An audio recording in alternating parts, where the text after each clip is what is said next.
people, how have you all been? We're just gonna see how this goes, because there's probably a lot of background noise, but I want to actually get this out tonight, if I can, because I've not posted in ages. In fact, I know this is not even remotely on schedule, it's so late, but I'm trying, I'm here, I made it.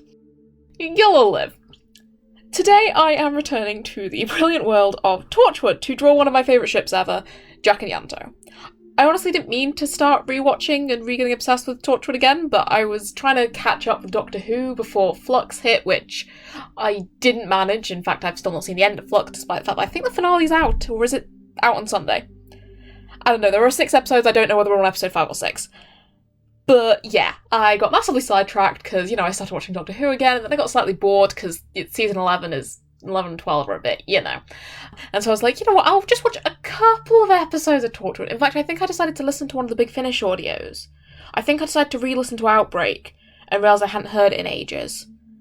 And then it was a spiral. Anyway, here we are. Now, as some of you know, I am currently studying my art foundations, which means I actually have access to a little something called Photoshop.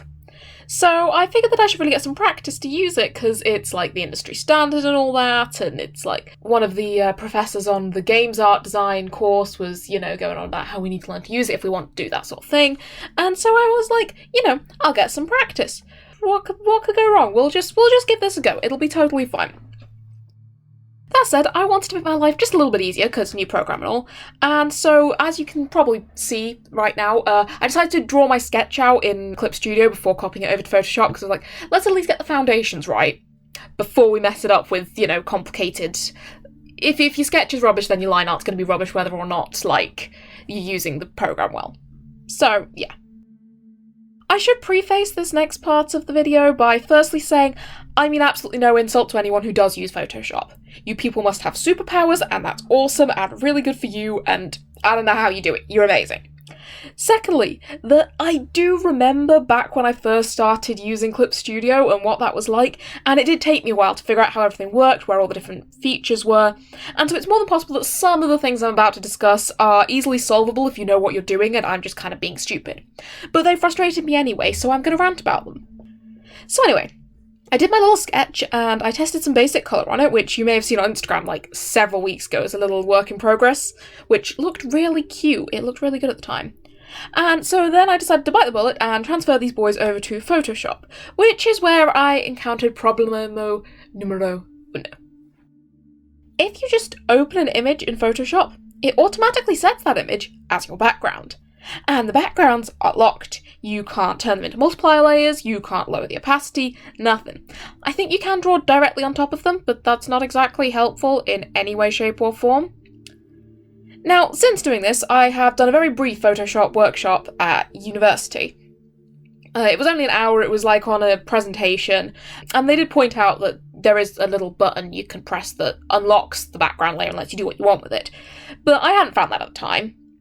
And besides, I quickly worked out that I could just open a blank canvas instead, and then import my image on top, which would give me a blank background and then my picture, and I could do whatever I wanted with it. So I wasn't too worried about it. Because I knew I wanted to, record this as a Speedpaint, I did spend some time in advance, fiddling with the settings and tabs and such to get the setup you see here with the colour and the layers and the brushes on one side. And, what convenes this, I was kind of cautiously excited to see how it would go.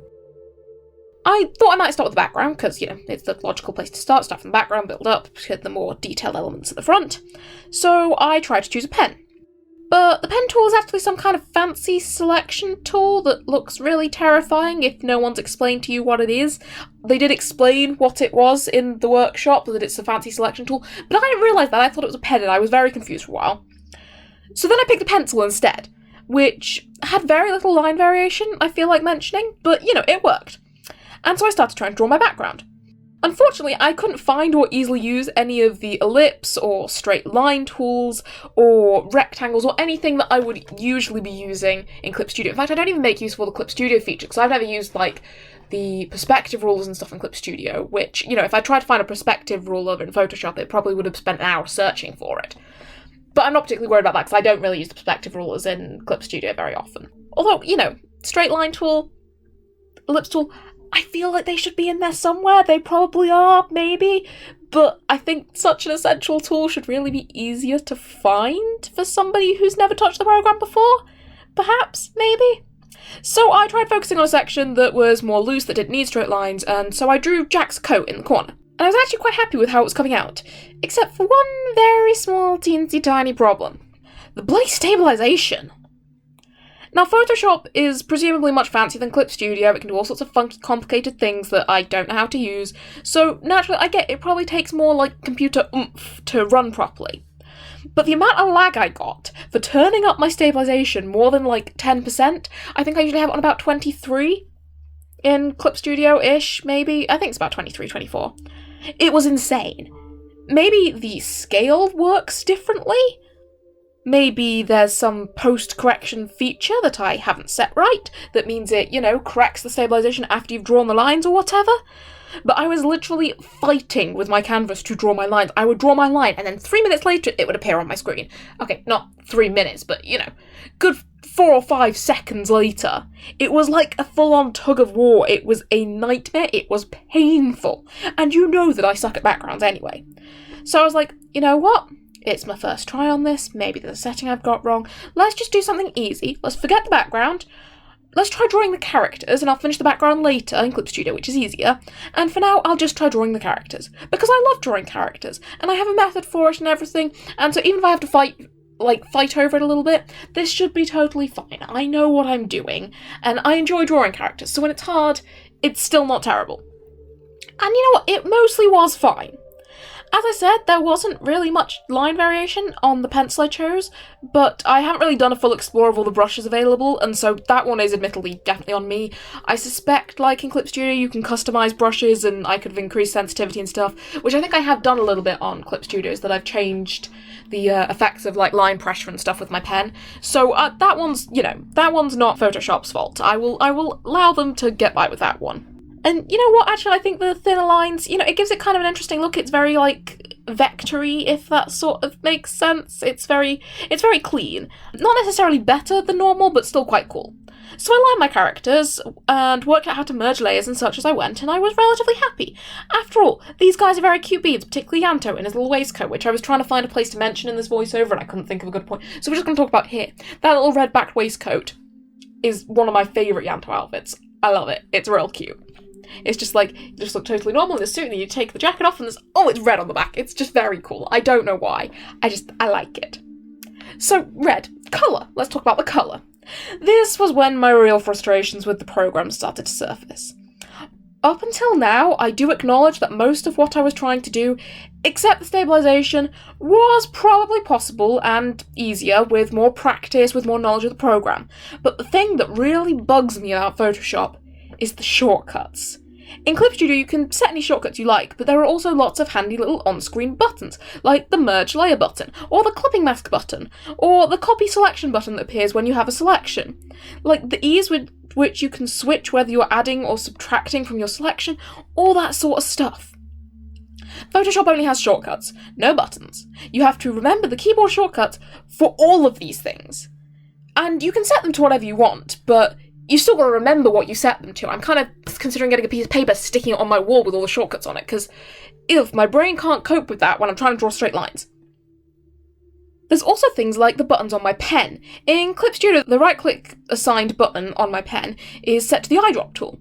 But in Photoshop, all tools have to be set to keyboard keys, not mouse or pen buttons, and so I couldn't set it to be the right click in the hope that that worked with my pen. I've had a couple problems with my pen. My computer seems to think it only has one button when it in fact has 3, so it might not all be Photoshop's fault, but, I couldn't set the right click on my mouse pad, which, every computer has, to the eyedrop tool. It had to be set to a key on the keyboard. And so when I was drawing, every time I did click that little button on my pen, this random menu comes up. Like, the brush menu, I think it's probably useful somehow, but it's like, no, go away, I don't want this is not what I was trying to do, and it got very frustrating. Maybe it's a habit I'll have to train myself out of, but just, no, I would like my eyedrop back, please. Another problem is just the clipping masks in general.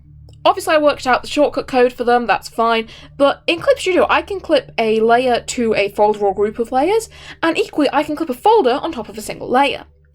Not in Photoshop, apparently. You can only clip layers on layers, not on folders, and you can't clip folders on anything. Maybe there's a way to do it? I don't really know. I did manage to get a clipping mask set up for the boys. I filled them in grey, and then, you can clip layers on top. I had to clip each individual layer on top, rather than clipping a folder and just making layers inside the folder, which is what I would usually do.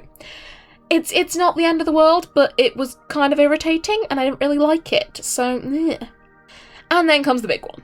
I sort of knew about this before starting, but Photoshop brushes don't have the automatic blending that brushes like the oil brush in Clip Studio do. Not all brushes in Clip Studio automatically blend, some of them do just sit on top of each other, but lots of the painting brushes are designed that they automatically will blend with anything else on the layer. There are separate blending tools in Photoshop, but the default settings on them are awful, and I did not have the time or the patience to go and customize a blending tool specifically to emulate the effect of those brushes. Ugh, just no. Why?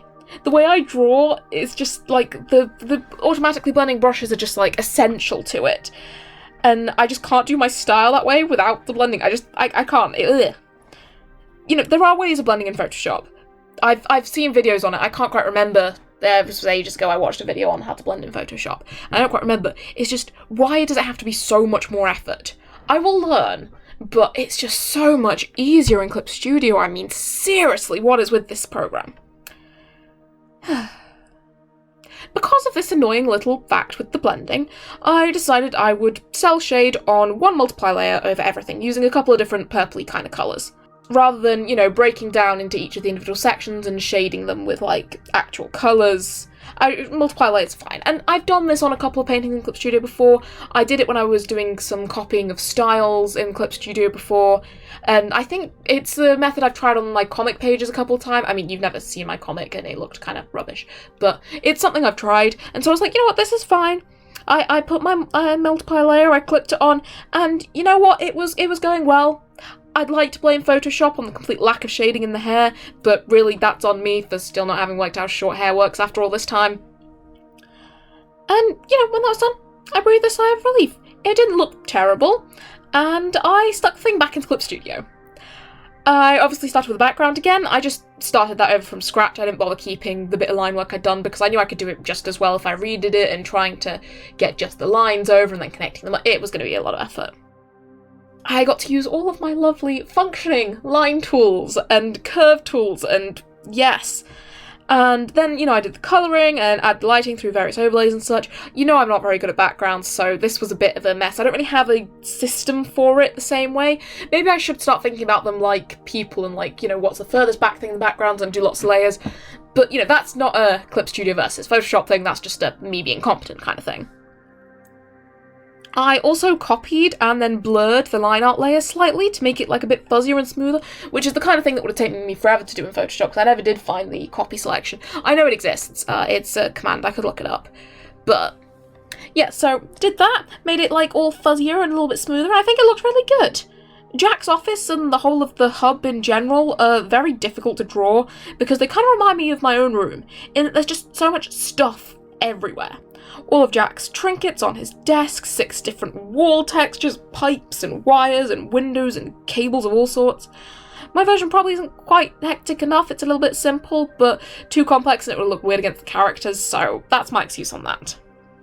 Speaking of, I finally put the characters in. I played with some multiply layers for a bit before deciding to just take my oil brush and just fix them up a little bit, blend them a little better, add a tiny more detail to the hair, and just make them look a little bit prettier than they did in Photoshop. And I was quite happy. If I'm perfectly honest though, I think that the lighting at the end here kind of salvaged this piece.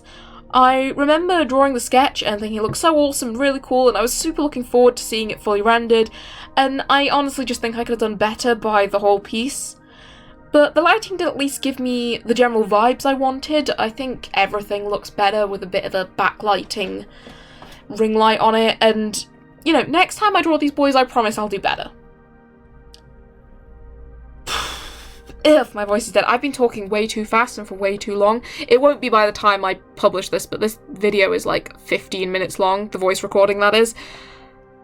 And my throat is kind of dying now. So there you have it. That was my not so little rant about my first time trying to use Photoshop. I will hopefully be back sooner next time with another Speedpaint, or possibly a foundation sketchbook tour if I can find time this time of year when there's enough daylight to do a decent recording and a way to prop my camera up big enough so you can see my giant A3 sketchbook. But until then, I hope you all have a lovely few weeks, and I will see you soon. Bye! Also, in case I really am slow posting, Merry Christmas if I don't post before then. Hope you have a good one. Bye again.